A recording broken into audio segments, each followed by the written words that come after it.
L ને નીચે લઈ જઉં છું. F/L = લખાય BI sin 90 ડિગ્રી.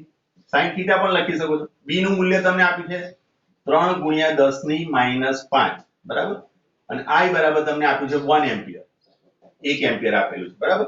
તો અહીં 1 લખાશે, તો સ્વાભાવિક વસ્તુ કે 3 × 10⁻4 ન્યૂટન પર મીટર. આ પહેલો જવાબ આવશે તમારો, જોઈ લો. ક્લિયર? કોઈ કન્ફ્યુઝન હોય તો મને કહી દો. ઓકે, હવે અહીંયા એક પેરેગ્રાફમાં થોડીક વસ્તુ આપેલી છે પણ જોઈ લો કે 2 × 10⁻7 ન્યૂટન કરતા વધુ છે. આથી અહીંયા એમ્પિયરને પ્રમાણભૂત કરવા માટે પૃથ્વીના ચુંબકીય ક્ષેત્ર અને બીજા ક્ષેત્રોની અસર નાબૂદ કરવી જોઈએ.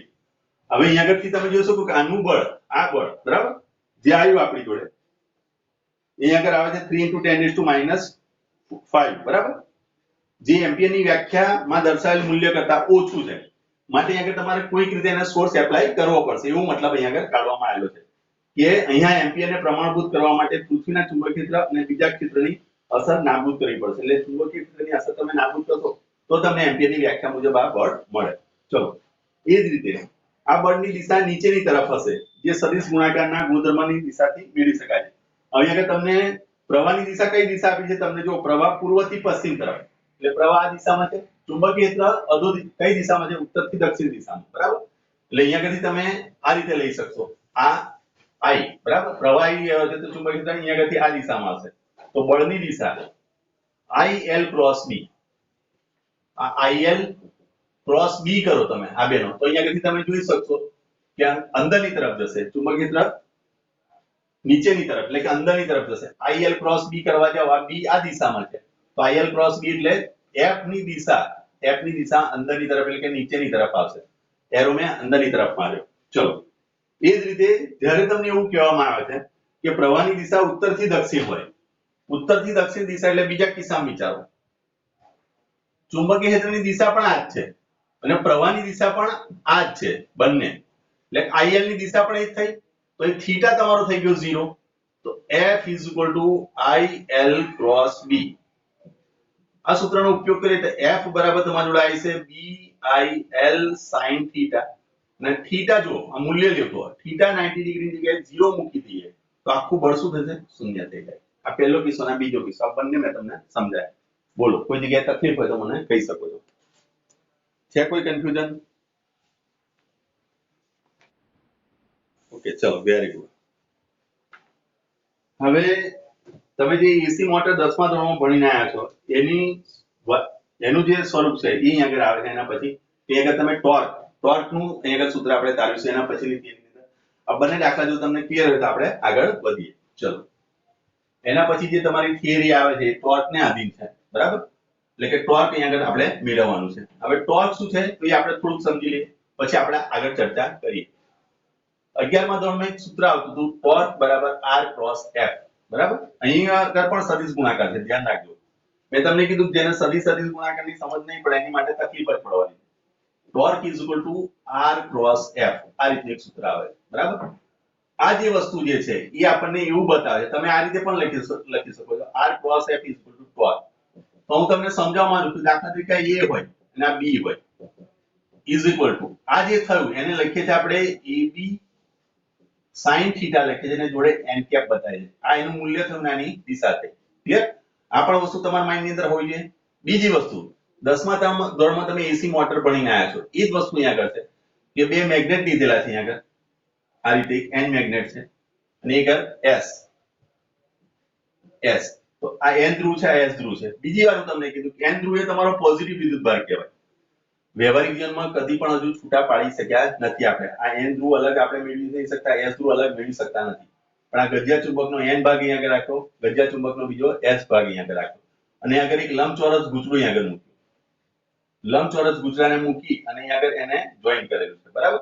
હવે અહીંયા આગળથી પ્રવાહ દાખલા તરીકે આમાંથી દાખલ કરવામાં આવે છે બરાબર. અહીંયા આગળથી નામ આપ્યું A, B, C અને D બરાબર. અહીંયા આગળથી આ પ્રવાહ રીતે દાખલ થઈને આવે છે. આનું મધ્ય બિંદુ છે.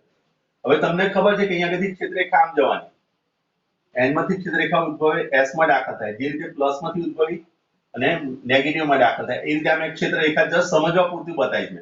હું ક્ષેત્રરેખાઓ બધી કાઢી નાખું છું, ખાલી જસ્ટ મેં સમજાવ્યું તમને કે આ રીતે ચુંબકીય રેખાઓ છે બરાબર. હવે અહીંયા આગળ જુઓ કે અહીંયા આગળથી માની લો પ્રવાહ આઈ જઈ રહ્યો છે, આની અંદરથી પ્રવાહ આઈ જઈ રહ્યો છે, આઈ અહીંયા આગળથી આઈ પ્રવાહ જઈ રહ્યો છે. તો એક નાનો ખંડ તમે વિચારો, દાખલા તરીકે આની લંબાઈ હું આને બી કહું છું, આને એ કહું છું, આની લેન્થ એ છે, આની પહોળાઈ એ છે અને લંબાઈ બી છે, એવું વિચારો. બરાબર, આ બી લંબાઈ પહોળાઈ અને એ લંબાઈ છે. એ એને અનુરૂપ અહીંયા આગળ આઈએલ ની જગ્યાએ એ આઈ ઇન્ટુ એ લખાય, અથવા તો તમે એવું વિચારો ચલો કે અહીંયા આગળ લંબાઈ એલ લઈ લો, આ લંબાઈ એલ અને આઈએલ થયું અને ચુંબકીય ક્ષેત્રની દિશા પણ એક જ થઈ, તો બી અને આઈએલ વચ્ચેનો થીટા એક જ 0 થયો. થીટા 0 થાય તો યાદ કરો મેં તમને હમણાં લખાવ્યું F IL cross B. આના મુજબ BIL sin થીટા અને થીટાની જગ્યાએ 0 મૂકો તો આખું 0 થાય. તેનો મતલબ એ થયો કે BC વિભાગ વડે ચુંબકીય બળ અહીંયા આગળ શું મળે છે? F 0 મળે છે. અને આ વિભાગમાં પણ ED વિભાગમાં પણ તમારું ચુંબકીય બળ શું લખાય? F ED પણ 0 લખાય. આ પહેલી આ બે બાબત સ્પષ્ટ થઈ તમને? હલો, ચલો આની હાજરી પૂરી લો જો રોજ. કોણ આવ્યું છેલ્લે? મેં એડ કર્યું રોહન ગામિત. એટલે કયો રોલ નંબર લખાઈ દેજો? રોલ નંબર ભાઈ. હલો, ચલો પેલી આ બાબત સ્પષ્ટ થાય છે તમને? આ વિસ્તારમાં અને આ વિસ્તારની અંદર ચુંબકીય બળ શૂન્ય થશે. રહ્યો સવાલ તમારો કોનો? AB અને CD નો. આ વિસ્તારની અંદર શું થાય છે અને એના પરથી આપણે આખું સૂત્ર તારવવાનું. મારે અહીંયા આગળથી ટોર્કનું સૂત્ર પણ તારવવું છે. બરાબર, ચલો તો અહીંયા આગળ જોઈએ છે આપણે આગળ. ચલો આ મેં કાઢી નાખું છું, ફરીવાર આકૃતિ દોરીને સમજાવું. મેં તમને આ બે વિસ્તારમાં ચુંબકીય બળ શૂન્ય શા માટે થાય એ સમજાવ્યું. ચોપડીની અંદર આ બધી વસ્તુ આપી નથી. મેં તમને સાઈડ પર થીટા 0 કેવી રીતે થયો એ બધી વસ્તુ સમજાવી દીધી. વસ્તુના જ પૈસા છે, ધ્યાન રાખજો. ચોપડીની અંદર બધું લખેલું છે પણ એને સાબિત કરવું, એને માઇન્ડમાં ઉતારવું એ મેં તમને એ વસ્તુ સમજાવી કે ભાઈ આ વસ્તુ આ રીતે આવી રહી છે. બરાબર, ચલો ફરીવાર હું પ્રૂવ કરું છું.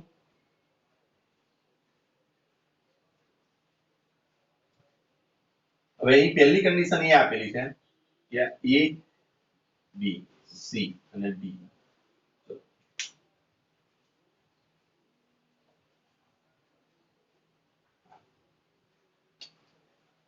અને લંબાઈ તમને B આપેલી છે, જે મેગ્નેટ આપેલા છે એ લંબાઈ તમને B આપેલી છે. એટલે આની લંબાઈ પણ B જ છે એવું વિચારો.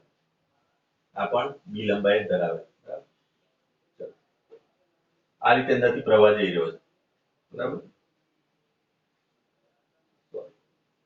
આ પ્રવાહ જઈ રહ્યો છે, પ્રવાહ બહાર આવી રહ્યો છે. બરાબર, અહીંયા આગળથી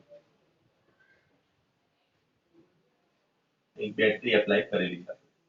બરાબર, અને અહીં એની જોડે બ્રશ જોઈન કરેલા છે, બે બ્રશ છે. બરાબર, અને તાર છે એની જોડે, એની અક્ષ થઈ ગઈ. બરાબર, ચલો અક્ષને અનુરૂપ આ રીતે રોટેટ કરે છે ઓમેગા. બરાબર, ચલો આ ભ્રમણ અક્ષ, આ જે છે ભ્રમણ અક્ષ છે, એની સાપેક્ષે ભ્રમણ કરે છે, ધ્રુવ કરે છે. ચલો ક્વેશ્ચન તમારો એવો બનશે કે નિયમિત પ્રવાહધારિત પૂંછડા પર લાગતું ટોર્ક શોધો. નિયમિત પ્રવાહધારિત પૂંછડા પર લાગતું ટોર્ક. બરાબર, હવે આ ટોર્ક બે પ્રકાર હશે. એક તો પહેલા પેલું થીટા બરાબર 90 ડિગ્રી હોય ત્યારે. બરાબર, થીટા જ્યારે 90 ડિગ્રી હોય, અથવા તો તમે કહી શકો ચુંબકીય ક્ષેત્ર. બરાબર, નો ક્ષેત્રફળનો સદિશ. બરાબર, અને ચુંબકીય બળ વચ્ચેનો ખૂણો 90 ડિગ્રી હોય ત્યારે. તો તમે લખશો ક્ષેત્રફળ સદિશ અને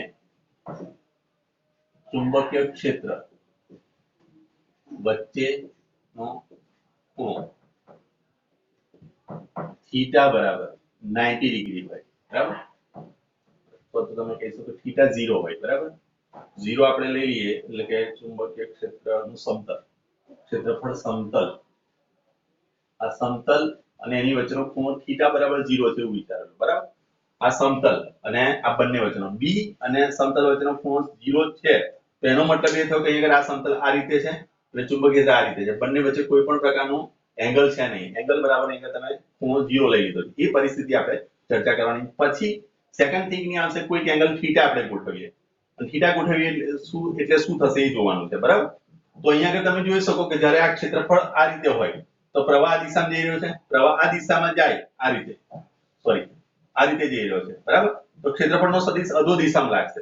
તો ક્ષેત્રફળનો સદિશ અધો દિશામાં લાગવાનો, જે તમારું ચુંબકીય ક્ષેત્રની ડાયરેક્શન હોય, પ્રવાહની દિશા દાખલા તરીકે આ દિશામાં છે તો ચુંબકીય ક્ષેત્રફળનો સદિશ અંદરની તરફ હોય.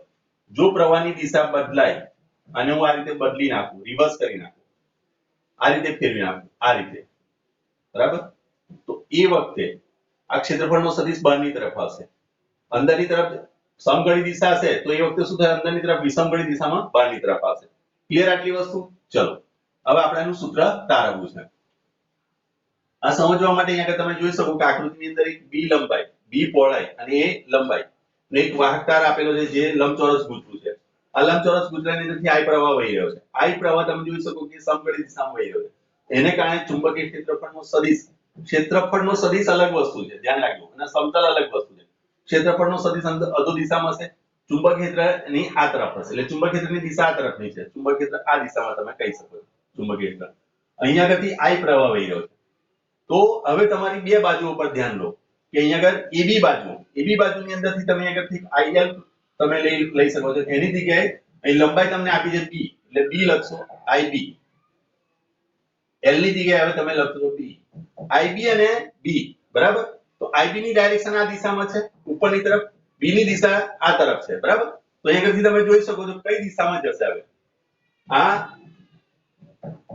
IB ની દિશા થઈ અને ચુંબકીય ક્ષેત્રની દિશા આ તરફ છે, બંને વચ્ચેનો 90 ડિગ્રીનો ખૂણો હતો. તો અહીંયા આગળથી તમે જોઈ શકો જે દિશામાં જાય ચુંબકીય ક્ષેત્ર, જે દિશામાં પ્રવાહ જાય એનાથી વળીએ છે આપણે, તો અંદરની તરફ તમારું શું થશે, અહીંયા આગળથી બળ લાગશે. બળ કઈ તરફ લાગશે? અંદરની તરફ લાગશે, એટલે કે ચુંબકીય બળ તમારું એ અંદરની તરફ લાગશે, એટલે આની પર લાગતું બળ એ અધો દિશામાં છે, જેને હું F1 વડે દર્શાવું. એ જ વખતે જ્યારે તમે આ વિરુદ્ધ દિશામાં આવશો, આ પ્રવાહ આ દિશામાં જઈ રહ્યો છે, હવે આ દિશામાં આવો તો ચુંબકીય બળ હંમેશા ઉપરની તરફ આવે. સમજો જો આ દિશામાં જ્યારે ચુંબકીય પ્રવાહ હતો અને ચુંબકીય ક્ષેત્ર આ બાજુ હતું તો આપણે આંગળીઓ આ તરફ વાળી તો અંગૂઠો અંદરની તરફ ગયો. જ્યારે તમે એને ઉલટાવો છો, પ્રવાહ તમારો ઉલટાઈ દીધો, બરાબર? પ્રવાહ ઉલટાવશો એટલે આ દિશામાં તમે જાઓ છો, બરાબર? તો આ દિશાની અંદરથી જઈ રહ્યા છો તમે કઈ તરફ વળી રહ્યા છો? ચુંબકીય ક્ષેત્ર તરફ. સોરી, ચુંબકીય ક્ષેત્ર આ દિશામાં છે તો ચુંબકીય ક્ષેત્ર આ દિશામાં એટલે બળ બહારની તરફ આવે. જ્યારે પેલી તરફ આવશે એ અંદરની તરફ આવશે. અહીંયા આગળથી જોશો તો અંગૂઠો અંદરની તરફ જાય છે, જ્યારે અહીંયા આગળ તમે જોશો કે આ રીતે હાથ મૂકશો એટલે બહારની તરફ આવે, એટલે અંગૂઠો બહારની તરફ આવે. તો આની આકૃતિ જો આને દોરવા જઈએ તો અહીંયા આગળ તમે જોઈ શકશો કે આ બંને બળો હું આ રીતે બતાવી શકીશ કે એક બળ ઉપરની તરફ જઈ રહ્યું છે અને એક બળ નીચેની તરફ જઈ રહ્યું છે. આ F1 અને આ F2, આ બંનેનું આખું અંતર એ તમને એ આપેલું છે, આખું અંતર ટોટલ એ આપેલું છે. તો આ સેન્ટર થી આ અંતર તમારું લખાય a/2 અને આ અંતર થાય a/2. ક્લિયર? હવે અહીંયા તમે જોઈ શકો કે પ્રવાહ બંને બાજુ સરખો છે, લંબાઈ પણ સરખી છે. એનો મતલબ એ થયો કે સમાન મૂલ્યના અને પરસ્પર વિરુદ્ધ દિશાના થશે. સમાન મૂલ્યના અને પરસ્પર વિરુદ્ધ દિશાના હોય તો અહીંયા તમે લખશો F1 અને F2 સમાન મૂલ્ય અને વિરુદ્ધ દિશામાં હોવાથી ચોખ્ખું બળ શૂન્ય બને. પણ આ બંને બળો એક રેખસ્થ નથી, માટે બળયુગ્મ રચે ને તેથી ટોર્ક લાગે છે. આ ધોરણ 11 માની અંદર આવી ગયું છે, ટોર્ક લાગે જ્યારે બે બળો સમાન મૂલ્યના અને પરસ્પર વિરુદ્ધ દિશાના હોય પણ એક રેખા પર ના હોય. અહીંયા જ બળ સીધું F1 ને F2 આવી જતું એક જ રેખા પર તો બંને એકબીજાની અસર નાબૂદ થશે તો ટોર્ક નહીં લાગતું. પણ અહીંયા આગળ F1 આવે છે, અહીંયા આગળ F2 આવે છે, બંને વચ્ચે પર્ટિક્યુલર અંતર છે, માટે કોની રચના કરે? બળયુગ્મની રચના કરે. ધોરણ 11 માં આવી ગયું, બરાબર? તો બળયુગ્મની રચના થાય તો અહીં શું ઉત્પન્ન થશે? ટોર્ક ઉત્પન્ન થશે. અને ટોર્ક ઉત્પન્ન થાય તો અહીંયા આગળ જે ટોર્ક હોય એ ટોર્કની વેલ્યુ બેમાંથી ગમે તે એક બળનું મૂલ્ય ગુણ્યા લંબ અંતર, આનું ટોર્કનું મૂલ્ય આ રીતે થાય, બરાબર? તો F1 વડે ટોર્ક ઉત્પન્ન થાય એને હું ટોર્ક 1 કહું છું, આના વડે ઉત્પન્ન થતું એ ટોર્ક 2 કહું છું. આ બંને વચ્ચેનું અંતર તમે જોશો કે a/2 છે, અહીંયા આગળ પણ a/2 છે, બરાબર. તો આના પરથી આપણે ટોર્ક પહેલા માટે અને બીજા માટે એ બંને માટે શોધીએ. ટોર્ક 1 અને ટોર્ક 2 બંનેનું એડ કરીને કુલ ટોર્ક આપણે શોધીએ. તો ટોર્ક બરાબર ટોર્ક 1 પ્લસ ટોર્ક 2 લખો, બરાબર. મૂલ્યના દ્રષ્ટિકોણથી લખવા જોઈએ ટોર્ક 1 પ્લસ ટોર્ક 2 થાય, બરાબર. આ ટોર્ક બરાબર અહીંયા શું લખાશે? તો F1 અને F2 બંનેના મૂલ્ય સરખા જ છે. અહીંયા કે તમે જોઈ શકો બંને સમાન મૂલ્યના છે, પરસ્પર વિરુદ્ધ દિશામાં છે. તો કે ટોર્ક F1 F1 ની જગ્યાએ તમે અહીંયા કે એવું પણ તમે કહી શકો કે F1 બરાબર F2 બરાબર F લઈ લો. આ ધારી લો તમે. તો F a/2 પ્લસ a/2. તો અહીંયા તમે લખશો F a લખાય. આ રીતે એક સૂત્ર બને. પણ F બરાબર શું થાય? તો F બરાબર આપણે જાણીએ છીએ કે BIL એ સૂત્ર મુજબ, બરાબર. તો અહીંયા તમે જોઈ શકશો કે આ બંનેનું ટોર્ક સરખું છે, માટે અહીંયા તમે લખી શકશો F a. F બરાબર શું લખાશે? તો BIB a. BIL પરથી આ બનાવ્યું અને B a જે છે એ આપણને એરિયા બતાવે છે. એટલે અહીંયા તમે લખશો AIB. આ રીતનું તમારું ટોર્કનું સૂત્ર બને. હવે સપોઝ માન લો કે એની જોડે n આંટા હોય. આ તો એક જ ગુચરું હતું. પણ જો સપોઝ n આંટા હોય તો તમે ટોર્ક બરાબર લખતા NIAB. આ કોની માટે? n આંટા માટે. આ ફક્ત એક આંટા માટે. ક્લિયર? જ્યારે n આંટા હોય તો NIAB લખાય. પણ આ ક્યારે? કે જ્યારે ક્ષેત્રફળનું સમતલ ચુંબકીય ક્ષેત્ર વચ્ચેનો કોણ 90 ડિગ્રી નહીં હોય, સેમ હશે, 0 હશે, તે વખતેનું. તો આ પહેલી કન્ડિશન જ્યારે તમને આપી હોય તો તમારે આ રીતેનું સૂત્ર સાબિત કરીને બતાવવાનું, બરાબર. બીજી વસ્તુ અહીંયા આગળ આના સિવાય સપોઝ માન લો કે એંગલ થીટા બન્યો હોય, માન લો કોઈ એંગલ બનાવતો હોય, ક્ષેત્રફળનો સદિશ જો એની જોડે એંગલ બનાવતો તો શું પરિસ્થિતિ થાય એ જોઈએ. તે પાછલા પેજ પર તમને એક આકૃતિ આપેલી છે એ જુઓ.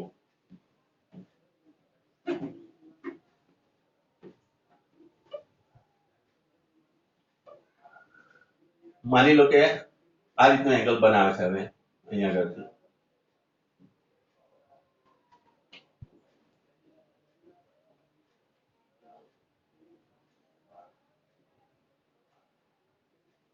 અહીંયા આગળ કોઈક એંગલ બને છે. માની લો કે ક્ષેત્રફળનો સદિશ આ દિશામાં જાય છે અને ચુંબકીય ક્ષેત્ર વચ્ચે થીટા એંગલ બને છે. તો B અને A એટલે ક્ષેત્રફળનો સદિશ છે. E બરાબર તમને કીધું B * A લખેલું છે. ધ્યાન રાખજો આ ક્ષેત્રફળનો સદિશ જ છે. આ બંને વચ્ચેનો એંગલ માની લો કે થીટા છે. તો એવા સંજોગોમાં શું થાય? બરાબર. તો એવા સંજોગોની અંદર આ F1 અને F2 જે છે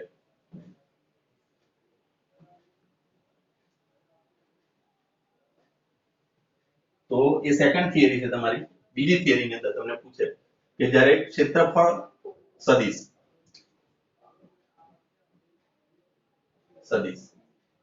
એ વખતેનો એંગલ થીટા હોય, બરાબર. એટલે કે A અને B વચ્ચેનો એંગલ તમને આપેલો છે કે એટલો થીટા હોય. એવા સંજોગોની અંદર A અને B તો અહીંયાથી તમે લખશો A B C અને D. તો અહીંથી પાછો પ્રવાહ આવી ગયો. આ પ્રવાહ આ રીતે જશે અને આ રીતે પાછો આવવાનો. તો આ જે પ્રવાહ છે IB એને કારણે ટોર્ક ઉત્પન્ન થશે. આ IB ને કારણે ટોર્ક ઉત્પન્ન થશે, પણ આને કારણે ટોર્ક ઉત્પન્ન નહીં થાય.